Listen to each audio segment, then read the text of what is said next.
Hello po. Good morning po sa lahat ng mga idol natin dyan. Sa lahat po ng membro ng Agila ng buong bansa. Good morning po mga kuya, ati bunso, friends sa Beagles. Sa lahat pong nanonood sa ating channel at sa mga estudyante po dyan.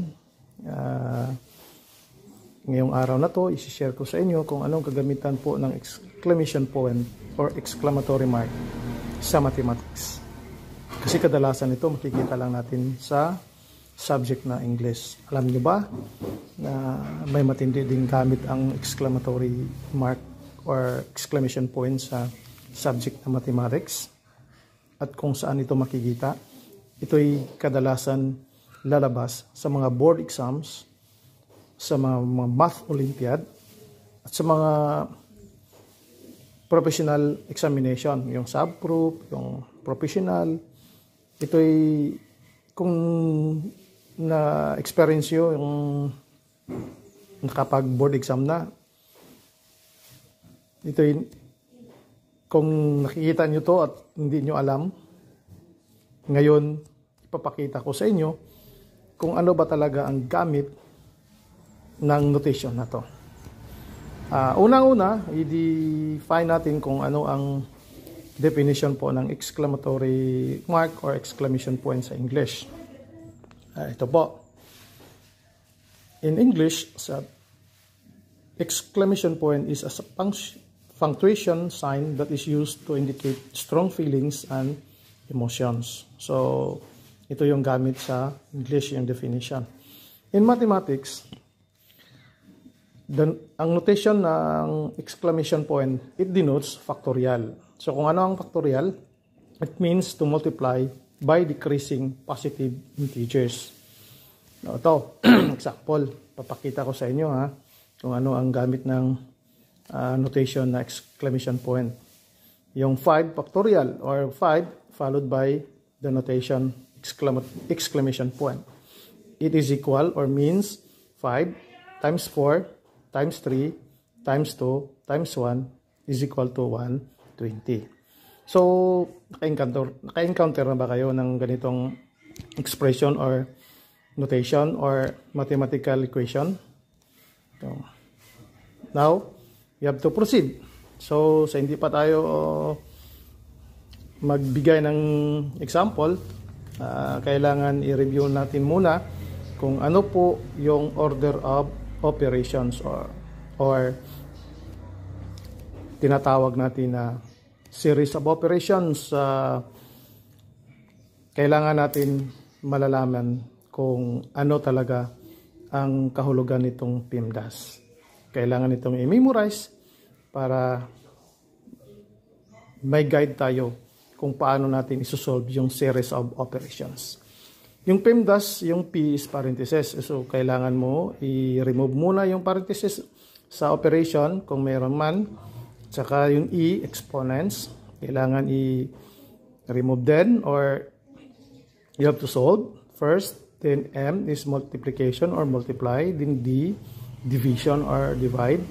Then A, add or addition. And S, subtract or subtraction. So, kailangan sa ganitong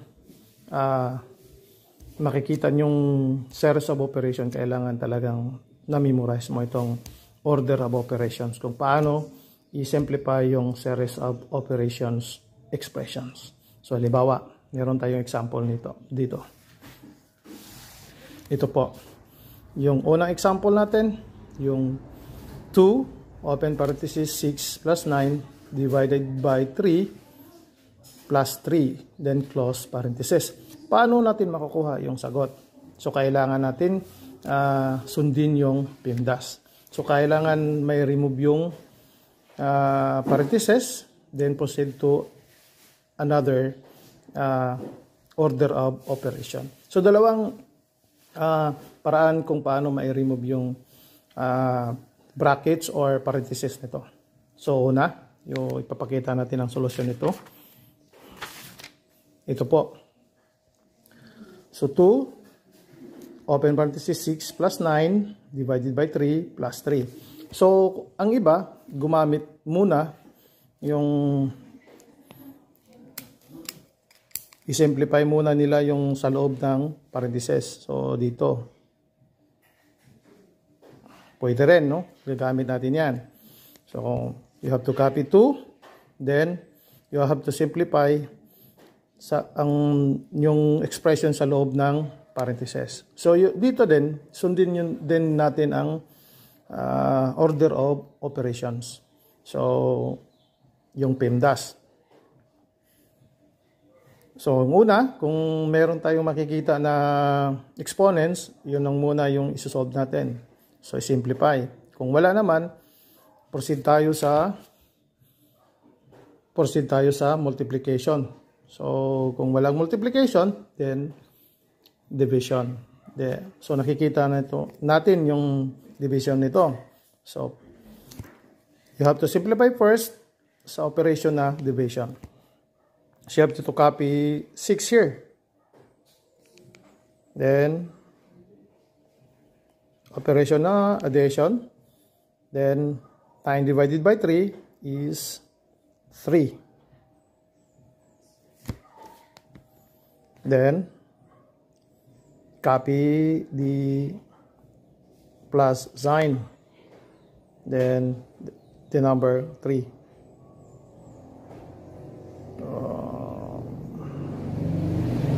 Here. Next step.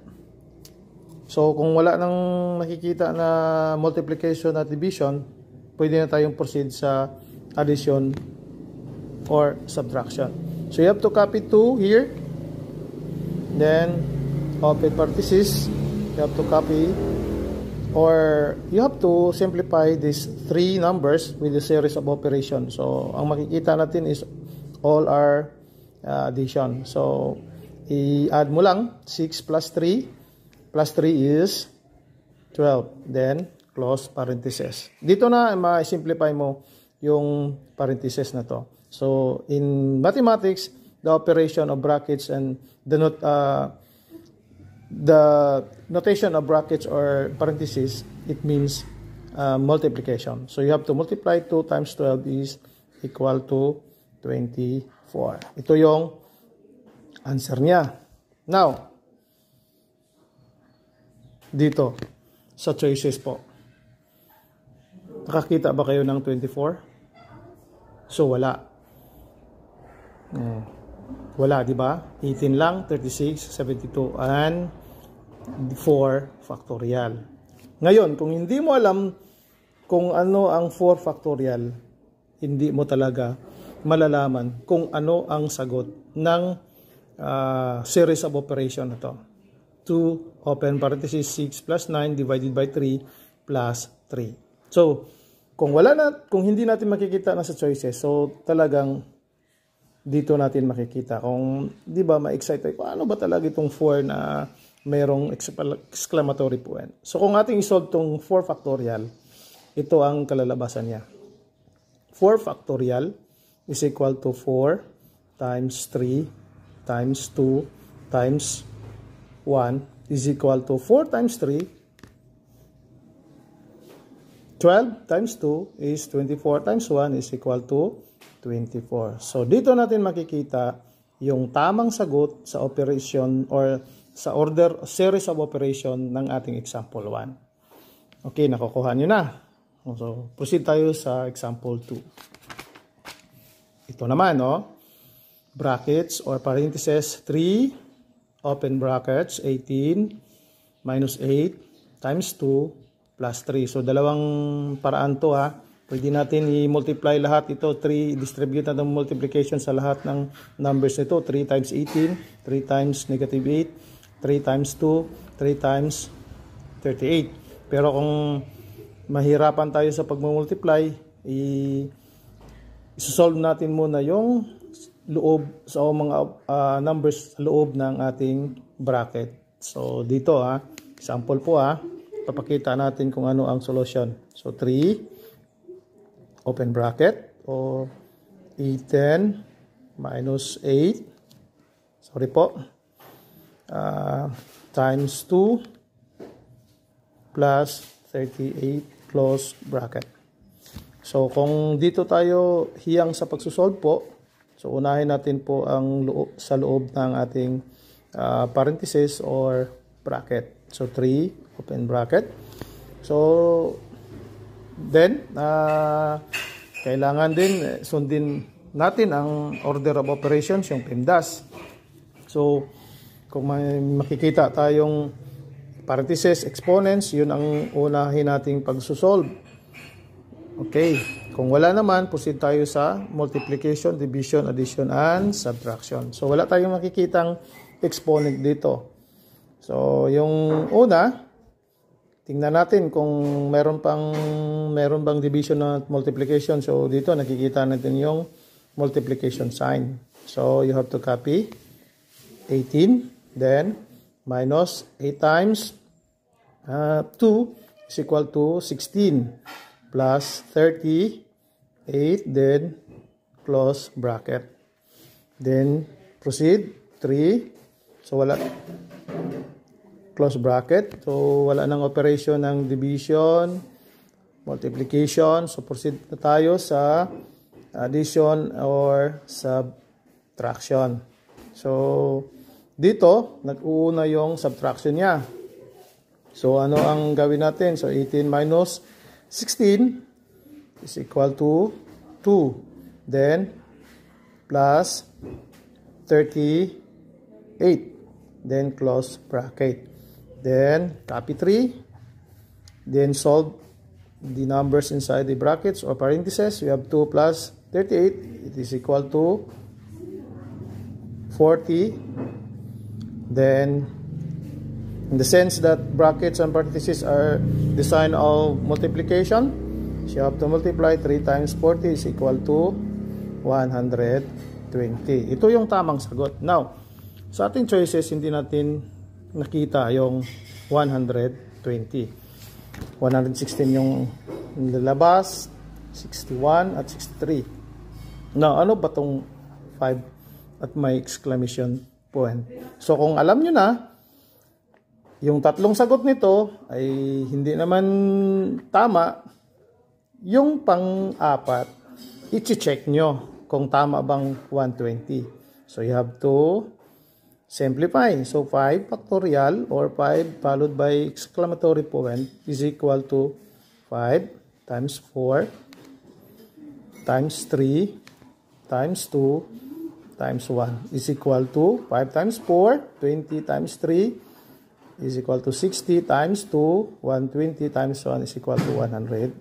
Ito yung tamang sagot ng ating example 2. So, hanggang dito na lang.